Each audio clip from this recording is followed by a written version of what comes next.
اعوذ باللہ من الشیطان الرجیم بسم اللہ الرحمن الرحیم اللہم کل ولیک الحجۃ ابن الحسن صلواتک علیہ وعلی آبائہ فی ہذہ الساعۃ وفی کل ساعۃ ولیا وحافظا وقائدا وناصرا ودلیلا وعینا وحتی تسکنہ ارضک طوعا وتمتعہ فیہا طویلا اللہم صلی علی محمد وعلی محمد وعجل فرجہم۔ السلام علیکم سامعین، ہمارے چینل ذکر اولیاء میں خوش آمدید۔ میں آج آپ کے سامنے علامہ لاجپال حسین کی تصنیف کلام ابلیس سے کچھ اقتباس پیش کر رہی ہوں، جس کے بنیادی مقاصد آپ تک ایسا علم بیان کرنا ہے کہ لوگوں میں ایسا شعور بیدار ہو جس سے شیاطین کی چالوں، حربوں اور گمراہ کن خیالات سے بچا جائے۔ اگر آپ اس کتاب کا مکمل مطالعہ کرنا چاہیں تو اس کتاب کے PDF ورژن کو ہمارے ویب سائٹ www.ادارہ-خاتم-الاولیاء.com سے فری انسٹال کر سکتے ہیں۔ شکریہ۔ قیاس کرنے کی ممانعت کیوں ہے؟ سب سے پہلے قیاس کس نے کیا تھا؟ حب و نوا کیا ہے؟ پانی کا وارث کون ہے؟ اللہ نے آدم کو کن ہستیوں کے نام سکھائے؟ آدم کو سجدے کے حکم کے پیچھے کیا حکمت تھی؟ آدم کو کن انوار کا ظرف قرار دیا گیا؟ امام جعفر صادق علیہ السلام نے حضرت ابو حنیفہ سے فرمایا، مجھے خبر ملی ہے کہ تم مسائل میں قیاس کرتے ہو۔ اس نے اقرار کیا۔ امام نے فرمایا، قیاس نہ کرو، کیونکہ اول جس نے قیاس کیا تھا وہ ابلیس تھا۔ اس نے آگ اور مٹی کے درمیان قیاس کیا تھا۔ اگر وہ آدم کی نورانیت کو نار کی ناریت سے جانچتا یا امتیاز کرتا تو ایک کی فضیلت جو دوسرے پر حاصل ہے اسے پہچان لیتا۔ اول جو کمال آدم علیہ السلام کی خاک میں تھا وہ ابلیس کی ناریت میں نہ تھا، ورنہ اللہ اس کے انکار کرنے پر اپنی بارگاہ سے نہ نکالتا۔ ابلیس کا کہنا ہے کہ ناری مخلوق خاکی سے افضل ہوتی ہے۔ یہ محض ایک بے بنیاد دعویٰ تھا، اس لیے کہ آدم علیہ السلام کی خلقت کے بارے میں متعدد روایات نقل ہوئی ہیں۔ اصول کافی میں امام جعفر صادق علیہ السلام سے منقول ہے کہ جب اللہ نے چاہا کہ آدم کو خلق کرے تو جبریل کو روز جمعہ ساعت اول میں بھیجا۔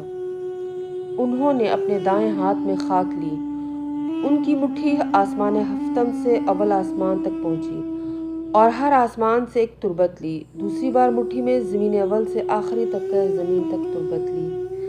دائیں ہاتھ میں جو خاک تھی، اللہ نے اس سے خطاب فرمایا، تجھ سے رسولوں، پیغمبروں، وصیوں، صدیقوں، مومنوں اور سعادت مندوں کو پیدا کروں گا اور ان لوگوں کو جن کو بزرگ بنانا چاہوں گا۔ بائیں ہاتھ کی مٹی سے خطاب فرمایا، تجھ سے جباروں، مشرکوں، کافروں، منافقوں، گمراہوں اور ان لوگوں کو پیدا کروں گا جن کی شقاوت اور خواری کو جانتا ہوں۔ چنانچہ ایسا ہی ہوا۔ پھر اللہ کے حکم سے جبریل نے دونوں ہاتھوں والی مٹیوں کو آپس میں مخلوط کیا۔ سورہ انعام کی آیت 95 میں اللہ تعالیٰ ارشاد فرماتا ہے، بے شک اللہ حب و نوا کا شگافتہ کرنے والا ہے۔ مومنوں کی مٹی جس میں اللہ نے اپنی محبت قرار دی، اور نوا کافروں کی مٹی ہے جو ہر امر خیر سے الگ ہے، اور یہی معنی ہے قول اللہ تعالیٰ کے۔ سورہ انعام کی آیت 95 میں اللہ ارشاد فرماتا ہے، نکالتا ہے زندہ کو مردوں سے اور باہر لاتا ہے مردہ کو زندہ سے۔ یہاں زندہ سے مراد وہ زندہ مومن ہے جو طینت کافر سے باہر آتا ہے، اور مردہ جو زندہ سے باہر آتا ہے وہ کافر ہے جو مومن کی طینت سے پیدا ہوتا ہے۔ مولا علی علیہ السلام کا اسم مبارک ہے ابو تراب، یعنی مٹی کا باپ، یعنی جس پر بھی خاک یا مٹی کا اطلاق ہوتا ہے مولا کائنات اس کی علت ہے، کیونکہ باپ کے وجود سے بیٹا جنم لیتا ہے، اس لیے میرے کائنات تراب کی علت اعلیٰ ہے۔ اگر وضو کے لیے پانی نہ ملے تو مٹی سے تیمم کرنے کا حکم ہے۔ ابو طاہر رسول پاک صلی اللہ علیہ وآلہ وسلم کا اسم مبارک ہے، تو ثابت ہوا پانی کا وارث تراب ہے، جس طرح ابو طاہر کا وصی ابو تراب ہے، یعنی باپ اپنی اولاد کی پیدائش کے ساتھ تربیت جسمانی اور روحانی کا سبب بھی ہوتا ہے۔ اسی لیے مولا علی علیہ السلام نے فرمایا تھا، لوگوں میرے دونوں ہاتھوں کی زیارت کر لو۔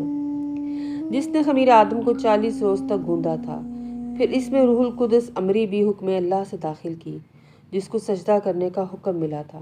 ابلیس جس خاک پر اپنی علت کو ترجیح دے رہا تھا، اس کو معلوم نہ تھا کہ اس تراب کا اول کمال یہ تھا کہ اس کو ابو تراب سے نسبت تھی، اس لیے ظرف روح القدس قرار پائی، یعنی آدم علیہ السلام انوار معصومین کے ظرف قرار پائے۔